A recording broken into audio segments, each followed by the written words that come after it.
जीवन में सही निर्णय ले पाना इतना आसान नहीं होता है जितना आप समझते हैं। दरअसल जब आप सोचते हैं ना कि यार जब समय आएगा उस वक्त कोई डिसीजन ले लेंगे, देख लेंगे उस वक्त क्या होगा, यही वो समय होता है जब अक्सर आप बहुत ज्यादा गलतियां करते हैं। आपके डिसीजंस जो हैं वो गलत होते हैं, क्योंकि हमारे जो डिसीजंस होते हैं ना वो बहुत ज्यादा इन्फ्लुएंस हो जाते हैं हालातों से, लोगों से, परिस्थितियों से या फिर समाज से। बहुत सारे ऐसे वेरिएबल्स होते हैं, ऐसे वेरिंग फैक्टर्स होते हैं जो हमारे डिसीजंस को इंपैक्ट करते हैं, और जो हम एक्चुअल में करने की सोच रहे थे वो हो ही नहीं पाता है। तो सही डिसीजन ले पाना जीवन में बहुत ज्यादा मुश्किल काम होता है, इतना आसान नहीं होता है। तो आज का ये जो हमारा सेशन है ना, उसमें हमने यही बात करनी है कि लाइफ में कोई भी व्यक्ति सही डिसीजंस कैसे ले सकता है, क्योंकि सही डिसीजन लेना एक स्किल है, और जब तक आप इस स्किल को मास्टर नहीं करोगे तब तक आप लाइफ में कोई भी सही डिसीजन नहीं ले पाओगे। उसका इंपैक्ट जो है वो अच्छा नहीं होगा, वो करने आप कुछ और जाओगे और हो कुछ और जाएगा।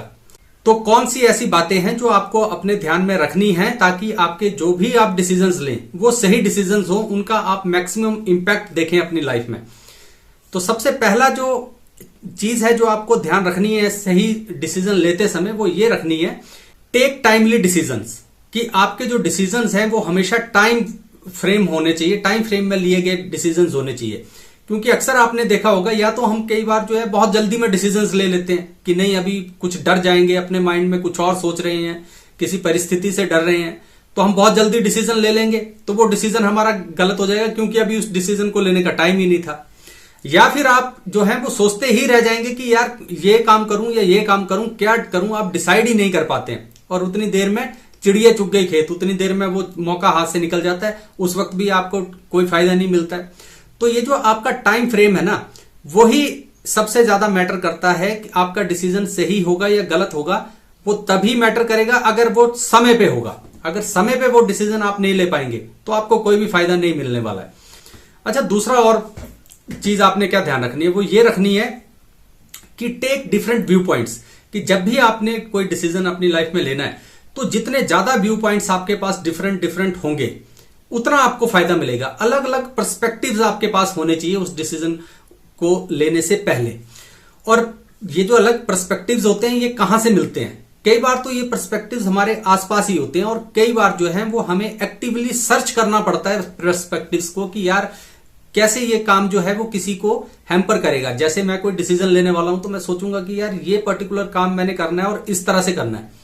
तो आप डिफरेंट पर्सपेक्टिव्स तब आपके पास होंगे जब आप ये हर एंगल से सोचोगे कि मेरा किया गया काम जो है वो किस व्यक्ति को कैसे प्रभावित करेगा। अगर पॉजिटिवली प्रभावित करेगा तो कैसे कुछ लोग जो है वो पॉजिटिवली रिएक्ट करेंगे, तो क्या होगा। अगर किसी को नेगेटिवली प्रभावित करेगा तो फिर वो मेरे लिए क्या परेशानियां खड़ी करेगा। तो ये जो पॉजिटिव और नेगेटिव का समावेश है वो भी आपको डिसीजन लेने से पहले ही सोचना पड़ेगा कि किस व्यक्ति के साथ आपको फिर कैसे डील करना है।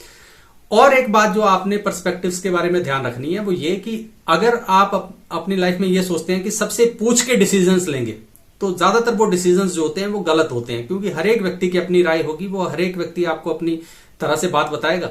तो सबके डिसीजंस तो लिए नहीं जा सकते, सबसे पूछ के डिसीजंस लाइफ में बहुत ज्यादा नहीं लिए जा सकते, पर्सपेक्टिव्स लिए जा सकते हैं ताकि आप समस्या को और जटिलता से समझ जाओ कि वो कितनी जटिल है, कितना आसान है काम करना, कितना मुश्किल है। पर्सपेक्टिव्स जरूर लेने, लेकिन सबके कहने से आपका डिसीजंस नहीं होंगे। एक और मिथ होती है डिसीजंस लेते समय, वो ये कि ज्यादातर व्यक्ति सोचता है ऐसे डिसीजंस लूंगा कि हर एक व्यक्ति खुश हो जाए मुझसे। ये चीज भी दिमाग से निकाल दीजिए। जब भी कभी आप लाइफ में कोई काम करेंगे तो आप हर एक व्यक्ति को खुश नहीं कर सकते। कुछ लोग ऐसे होंगे जो खुश होंगे, कुछ लोग ऐसे होंगे जो खुश नहीं होंगे आपके इस डिसीजन से। लेकिन वही पहले वाली बात कि आपने ये देखना है कि कौन पॉजिटिवली रिएक्ट करेगा या इंपैक्ट करेगा आपका डिसीजन, किसको नेगेटिवली इंपैक्ट करेगा। और उसके जो मेजर्स हैं वो आपने पहले ही सोच के रखने हैं कि फिर उन समस्याओं से आपके डिसीजन लेने के बाद जो समस्याएं उत्पन्न होंगी या अपॉर्चुनिटीज उत्पन्न होंगी उनको आप एनकैश कैसे करेंगे, ये भी साथ में आपने सोच के चलना है। और ये सारा काम जो होता है वो तब होगा बढ़िया से जब आपके पास डिफरेंट व्यू पॉइंट्स होंगे, डिफरेंट पर्सपेक्टिव्स होंगे, तो आप बहुत अच्छे से ये काम कर पाएंगे। ये दूसरी चीज ध्यान रखनी है आपने डिसीजन मेकिंग स्किल को मास्टर करते हुए। इसके बाद तीसरी चीज जो आपने ध्यान रखनी है वो ये कि आपका जो डिसीजन है वो कोई ना कोई प्रॉब्लम को सॉल्व करता हो। ज्यादातर हम लाइफ में क्या करते हैं कि हम डिसीजंस तो लेते रहते हैं, लेकिन वो किसी प्रॉब्लम को सॉल्व नहीं करते हमारे डिसीजंस, रादर वो बहुत ज्यादा प्रॉब्लम्स जो हैं वो और क्रिएट कर देते हैं, ज्यादा प्रॉब्लम्स क्रिएट करते हैं वो हमारे डिसीजंस। इसका मतलब ये है कि हमने डिसीजन लेते समय जो है वो पूरी तरह से रिसर्च ढंग से नहीं की है। देखिए क्या होता है कि ज्यादातर जब भी कभी किसी परिस्थिति में हमें कोई डिसीजन लेना पड़ जाए ना, तो हम क्या करते हैं कि हम करते हैं ट्रीट सिम्टम्स को, जो उस सिम्टम की जड़ है, रूट कॉज है, हम उसे ट्रीट नहीं करते हैं। तो रूट कॉज को अगर आप ध्यान में रखेंगे तो वो बहुत ज्यादा फायदा आपको देगी और आपका जितना भी एफर्ट होगा वो कहीं ना कहीं सही जगह पे जाएगा। अदरवाइज आप हवा में कुछ भी काम करते रहोगे, आज अभी ये काम कर दिया, ये समस्या उत्पन्न हुई, ये काम कर दिया, फिर दूसरी जगह कहीं कुछ परेशानी हुई तो आप थोड़ा बहुत वहां कुछ कर दोगे डिसाइड करके, तीसरी जगह कुछ हुआ वहां कर दोगे, और समस्याएं जो रूट कॉज हैं वो वैसी हैं, थोड़े समय के बाद वो समस्याएं फिर उभरने लग जाएंगे। तो हमेशा रूट कॉज पे ज्यादा ध्यान देना है कि आपके डिसीजंस उस समस्या को जड़ से खत्म करें, ताकि आप किन्हीं और बढ़िया चीजों पर और क्रिएटिव चीजों पर जो है वो अपना समय लगा पाए। ये तीसरी चीज आपको ध्यान रखनी है। और इसके बाद लास्ट बट नॉट लीस्ट जो चीज आपको ध्यान रखनी है वो ये कि आप जो भी डिसीजंस कभी लें वो एक्शन ओरिएंटेड होने चाहिए। ज्यादातर हम लाइफ में ना सोचते रहते हैं कि मैं कोई डिसीजन लूंगा, मैं ऐसे काम करूंगा, मैं वैसे काम करूंगा, वो शेख चिल्ली वाले बातें होती रहती है कि ऐसा कर देंगे वैसा कर देंगे, उसमें एक्शन इन्वॉल्व नहीं होता है, तो वो डिसीजन होता नहीं। कोई भी डिसीजन जो आपने कर लिया उसमें जब तक एक्शन इन्वॉल्व नहीं है तब तक वो डिसीजन है ही नहीं। आपके हर एक डिसीजन जो है वो एक्शन ओरिएंटेड होने चाहिए, और एक्शन ओरिएंटेड होने के साथ साथ जब आप उसको किसी एक्शन से जोड़ोगे तो आपको पता है कि मुझे यहां तक पहुंचने के लिए कितने और सब पार्ट्स करने पड़ेंगे, कितने और छोटे छोटे काम ऐसे करने पड़ेंगे ताकि मैं जो मेरा लास्ट डिसीजन है जो मैं करना चाहता हूं वहां तक मैं पहुंच पाऊं। और फिर जो आपका हर एक स्टेप का छोटा छोटा काम जो आप करते चले जाओगे उसको मेजर भी करना है कि ये काम जो मैं कर रहा हूं ये ठीक है कि नहीं, ये ठीक तरह से हो रहा है या नहीं।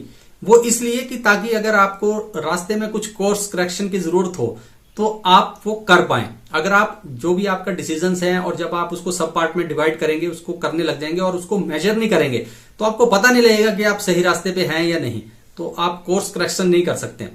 तो आपका जो भी डिसीजन हो वो एक्शन ओरिएंटेड होना चाहिए और उसको मेजर कीजिए आप, फिर आपके डिसीजन जो हैं वो ज्यादातर लाइफ में सही होंगे। अदरवाइज आप कोई भी काम जो है वो हवा में करते रहेंगे, एक डिसीजन यहां ले लिया, एक वहां ले लिया, चीजें सुलझने के बजाय उलझाते ज्यादा चले जाएंगे आप, और जो कि बिल्कुल नहीं होना चाहिए, वो आपके टाइम का सदुपयोग नहीं है।